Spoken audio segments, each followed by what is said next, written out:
have a seat if you have one. As the governor's heard me say before, when I first became president, I was at a major event, and I said, everybody have a seat. The press wrote, he's just so dumb, he didn't even know there were no seats. Anyway, I'm glad you have seats to sit in because you've been standing a long time. Folks, I want to thank Brandon for that introduction. And Mayor Scott Lund, thank you for the passport into the city. I promise I'll not abuse it. And the mayors of the Twin Cities are here as well. Jacob Fry from Minneapolis, where are you, Jacob? He was here. I guess he knew I was going to speak. And Melvin Carter, St. Paul. Look, thank you for joining us. And Governor Walz, you and I have been working together for a while, man. You're the champion for Minnesota. You really are. Thank you for being here today. And thank you for your friendship. Minnesota's two outstanding senators, Amy Klobuchar, who is, by the way, in the Biden family, there's no woman as old as any man. So I think I know she has to be 30 to be a senator, but an incredible partner to me and who successfully helped lead the fight to lower the price of prescription drugs, which is a gigantic accomplishment. Together with Tina Smith, your other great senator. They work every day to reduce the cost to American families, safeguard basic rights, and bring manufacturing jobs back to Minnesota. You know, Congresswoman Omar, I want to thank you for being here. That you never stop working to level the playing field for everybody. And you make sure no child goes hungry. And by the way, when I introduced this legislation, and she got very mad at me because I had introduced first a Build Back Better proposal, which we end up getting anyway. But she was kind of mad at me. But you love me again, right? Yeah. All right. Okay. Well, that's with her husband sitting next to her too. Angie, where's Angie? There you are. Angie, thank you for being here as well. Advocate for making prescription drugs and everyday cost affordable for all of you people out there. And, you know, I want to thank Tony and everyone at Cummins to celebrate the investment you're making in clean energy manufacturing, good paying jobs, and American innovation. You know, I've asked most of the CEOs that I've come in contact with, and most of them I've met in the Fortune 500, and I asked them the question repeatedly. When the United States government makes considerable resources available for new industries, what does that do to businesses? Does it dissuade them or encourage them? And the answer every single time is it encourages them to get into business. It encourages investment. Federal investment attracts private investment. It creates jobs and industries, and it demonstrates we're all in this together. And that's what today's all about. I'm here to talk about what we're doing to invest in America, invest in Minnesota, and the progress we've made in building an economy from the middle out and the bottom up. Because when it comes from the top down, my dad's kitchen table, not much dropped on that kitchen table from the top down. But when you build it the other way, everyone does well, and the wealthy do very well as well. So you don't have to worry about them. We're not hurting anybody. The progress we've made creating strong, sustainable economic growth has been real. We passed the American Rescue Plan, the most aggressive economic recovery since Franklin Delano Roosevelt. We passed the bipartisan infrastructure law, the most substantial investment since President Eisenhower invested in the interstate highway system. Bridges, roads, ports, airports, clean water, high-speed internet. And the CHIPS and Science Act, which we didn't get the other team to join very much, but the most significant investment in manufacturing and research and development in American history.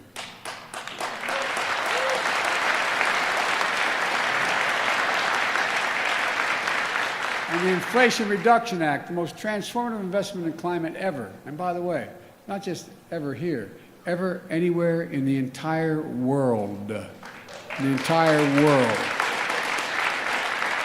Put all together, the plan is to invest in America in a literal sense, not overseas, in America. Invest in ourselves, and it's working. Here's what it looks like across the country. A record 12,400,000 brand new jobs, including 800,000 manufacturing jobs just since we came to office. That's more jobs in 2 years That's more jobs in 2 years than any president's created in 4 years. That's because of this group sitting right in front of you just heard from. It means we're recovering every single lost job in the pandemic and created 3 million more. Instead of exporting jobs to get cheaper labor costs, that's what we did for decades. We used to lead the world, by the way, in investments. But what we started to do, we started exporting jobs and importing product, generating deficits. Now we're creating American jobs and exporting American products and growing our economy. Since I took office, we've attracted commitments from more than $435 billion in private investment in less than 2 years. And American manufacturing, American energy, look, and we've announced over 23,000 infrastructure, construction jobs, projects, in over 4,500 cities and towns all across America. Groundbreakings for new roads and bridges and airports, projects to deliver clean water, high-speed internet to homes and schools. And we're going to clean your Great Lakes while we're at it, by the way. Plus, my economic plan is building more clean energy future made in America. Not in America, made in America. For example, we're building a network of 500,000 electric vehicle stations by the IBEW all across America. Right here in Minnesota, when you're driving across I-94 or taking I-35 through the Twin Cities, charging stations will be easy to find, as easy as it is to find a gas station today. Folks, we're providing incentives for companies like Cummins to manufacture clean energy technology right here in Minnesota. For over a century, Cummins has built diesel engines and heavy-duty trucks and power generators.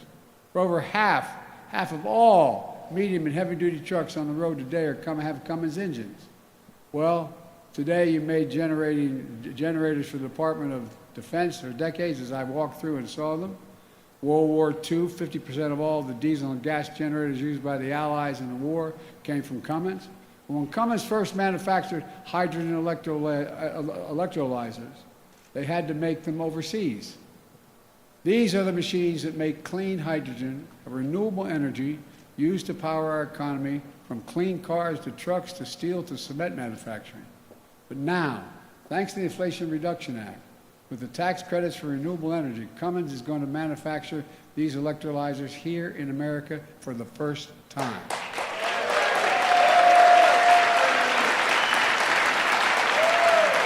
And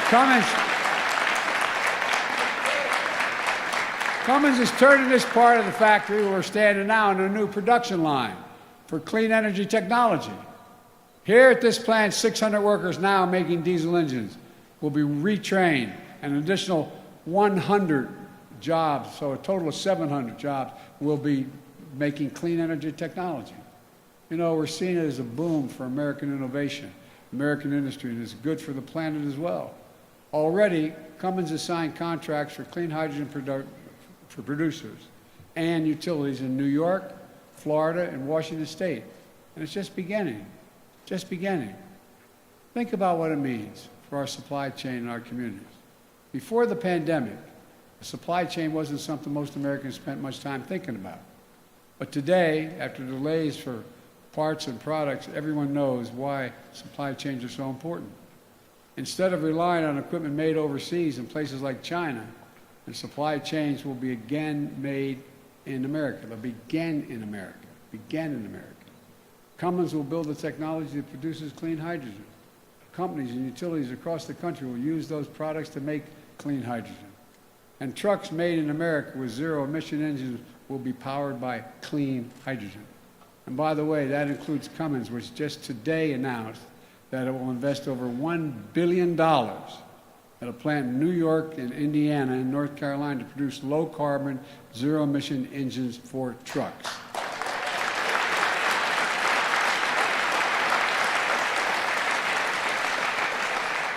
And the point here is it's all made in America rather than overseas. It's a game changer.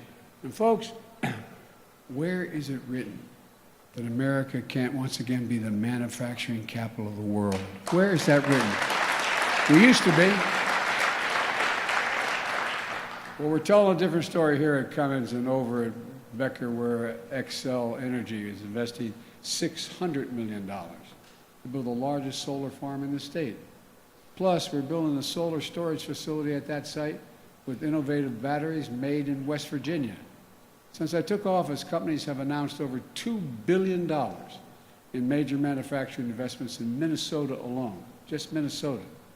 And we're bringing other key parts of the supply chain back to America, like semiconductors, which you just heard about. These are the small chips, computer chips, about the size of the tip of my little finger, that affect everything in our lives, from our cell phones, automobiles, refrigerators, so much more. America invented these chips. We invented them. We made them smaller, we made them faster, we made them more powerful. But then something happened about 4 or 5 decades ago. American manufacturing, the backbone of our economy, got hollowed out. Companies moved jobs overseas. We used to produce up to 40% of the world's chips, but today we're down to producing 10% of the world's chips. Despite our leading the world in research and design for these new technologies. Why does this matter? Well, we saw it during the pandemic. When the global economy came to a halt, overseas factories that make these chips shut down, driving up costs for American families all over, but American families. 1/3 of the core inflation in the year 2021 was because of the high price of new automobiles. Every new vehicle that's built needs about 3,000 chips per vehicle. During the pandemic, auto companies couldn't get enough chips. Prices went up because cars were in short supply. And companies like Cummins felt the shortage as well.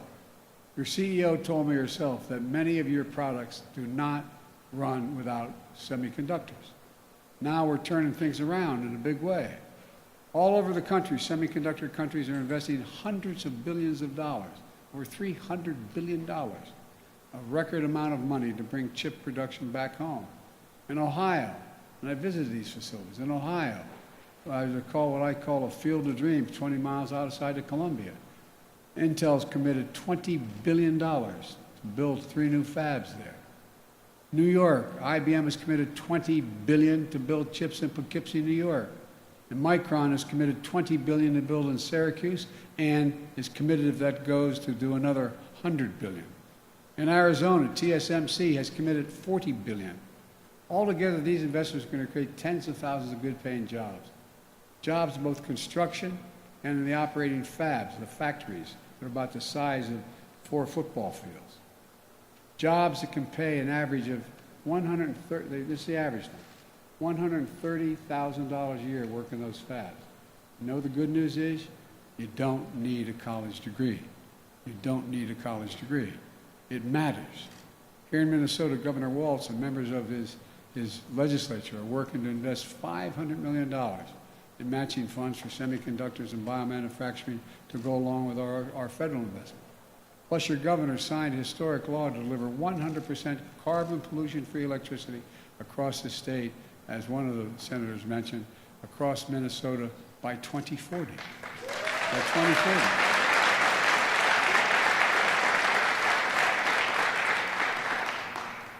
Hubert Humphrey would be proud. We're working to ensure our clean energy manufacturing future is also one that supports America's working families with good, and I don't make anybody mad, but I make no apology, good union jobs that pay a prevailing wage. Listen,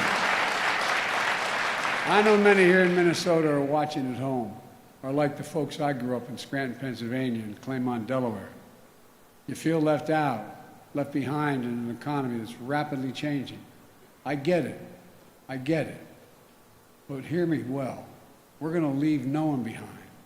We're going to make sure all American workers with college degrees, without college degrees, are prepared to compete with anyone in the world in the next remainder of this century.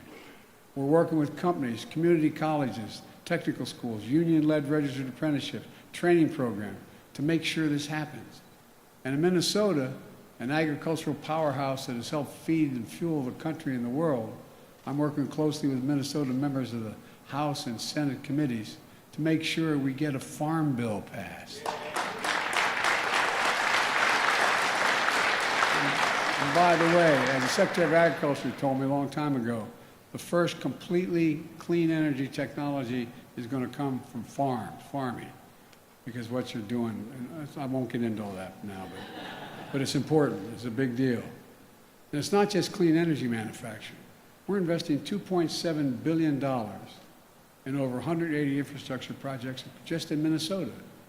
I-90, we're repairing 10 bridges, improving ramps and traffic signals to reduce traffic and make driving safer. Replacing the main roof over Terminal 1 at the Minneapolis-St. Paul International Airport, so it's cooler in the summer and you can heat it in the winter. In Duluth and across the Great Lakes region, we've committed $1 billion to clean up reservoirs and waterways.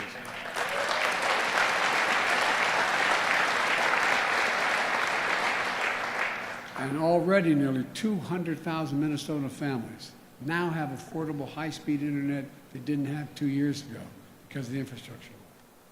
And these investments mean, by the way, you moms and dads who didn't have that internet available to you, next time your kid has to do homework online, you don't have to pull up in front of a McDonald's and work off their power. I'm not joking. All these investments mean that now if you grow up in Minnesota, or you go to a school in Minnesota, you can stay in Minnesota. The Midwest is coming back screaming. Good jobs. You can raise a family on it. You don't have to hear your son or daughter say, Mom, I love it here, but there's no work for me. I got to leave. None of this is happening by accident. It's not just happening in Minnesota. It's all part of my agenda to invest in America, American jobs, American innovation, pride in our country.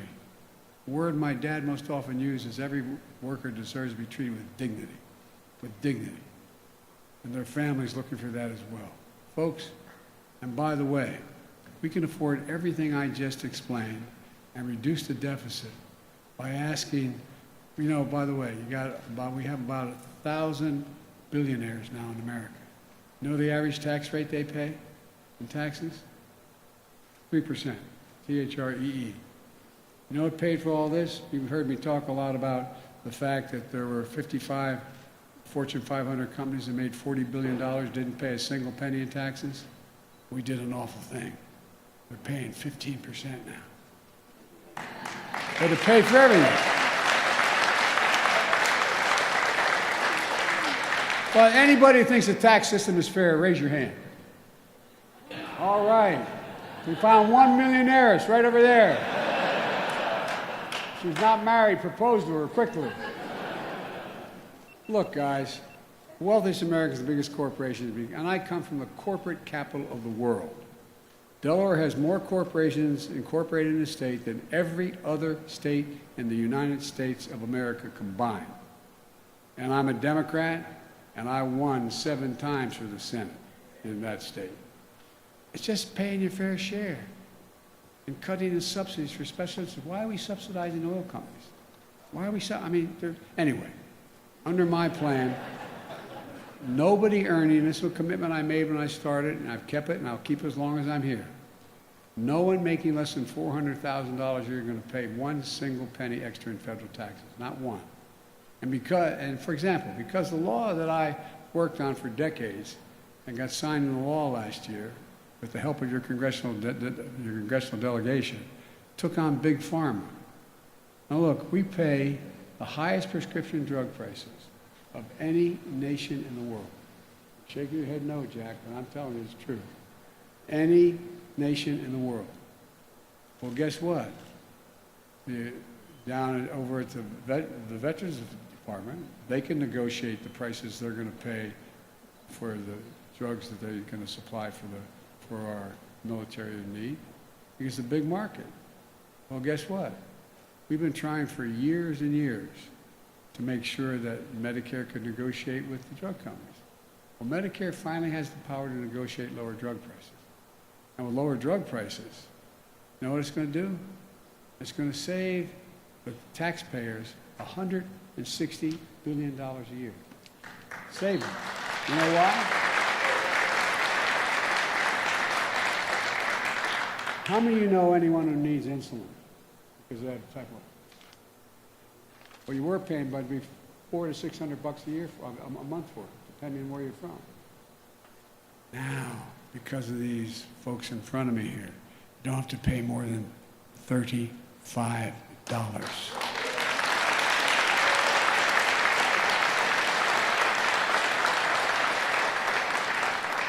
You know why? That's fair for a simple reason. You know how much it costs to make it? Insulin? $10. $10. Been around for 100 years, $10. By the way, there's a couple other provisions there. If your mom or dad, God bless them, are on expensive prescription drugs, and God forbid they get cancer, well, they can pay as much as $14,000 a year for the cancer drugs they use. Not anymore. Beginning in 2025, guess what? All your drugs, you can never have to pay more than $2,000 a year, no matter how much it costs, if you're on Medicare.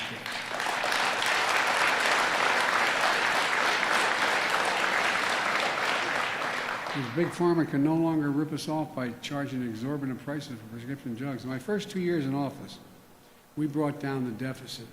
All this, now you hear some of my friends saying Biden's really causing great deficits. I cut the deficit over 2 years by $1,700 billion, more than any president has in the history of the United States of America. And by the way,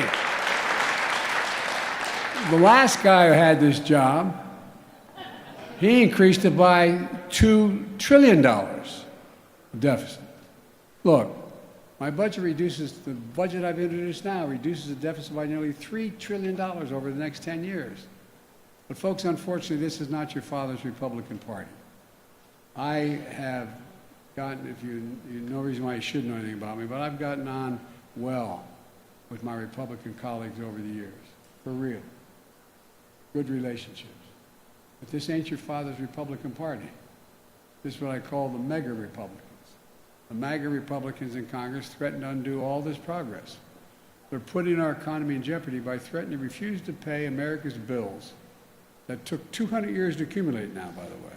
Not this year's, last year's, 200 years. They said they're not going to pay the bill, which would, for the first time in America, would default on its debt, which would throw us not only in recession, but would be a disaster for the economy internationally. They want to cut taxes, cut more taxes for the very large corporations. They want the power we just gave to Medicare, negotiate lower drug prices. They call it a huge giveaway, and they want to eliminate it. They want to. I mean, you just turn on the television, you hear them talk. Well, turn on some channels like Fox, you'll hear them talk. Big Pharma increased the deficit, the cost of the taxpayers by another $2 billion. Look, based on what we know so far, their plans would explode the deficit, increasing it by more than $3 trillion in the next 10 years. And they also want to cut the investments in clean energy manufacturing and encourage companies to expand and create jobs here. Look, as I said, this clean energy proposal we have, it's $368 billion. Seems like our Republican friends want to cede clean energy future to China, make us dependent on overseas supply chains, export jobs overseas, and weaken our energy security. The MAGA Republicans in Congress also want to cut the CHIPS and Science Act, stripping our investments for the next generation of science and technology, from biomanufacturing to quantum computing. Take away, get rid of it. That would mean ceding the future of innovation and technology to China. Well, I've got news for my MAGA Republican friends. Not on my watch. Not on my watch.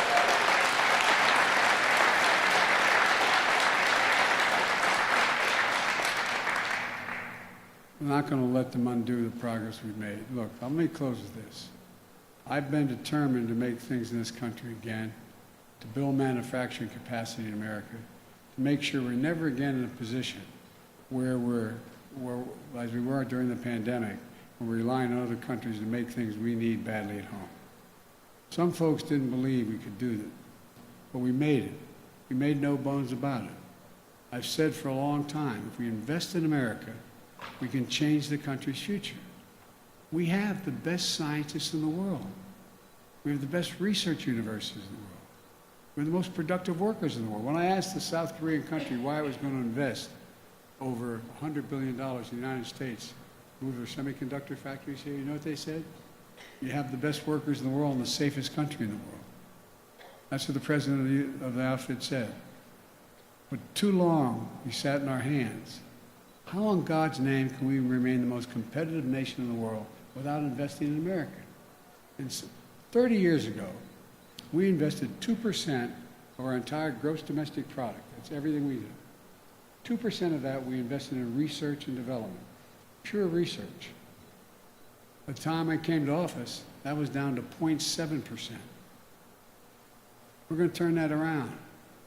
We're proving it's never been a good bet to bet against America. I've never been more optimistic. I mean this from the bottom of my heart. I've never been more optimistic about the future of our country. But just remember, it's just important to remember who we are.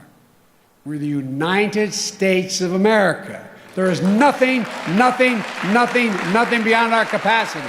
I believe that with every fiber of my being. When we work together, there's nothing can stop us. And that's my intention. Work with whatever will help get this thing moving. God bless you all. May God protect our troops. Thank you.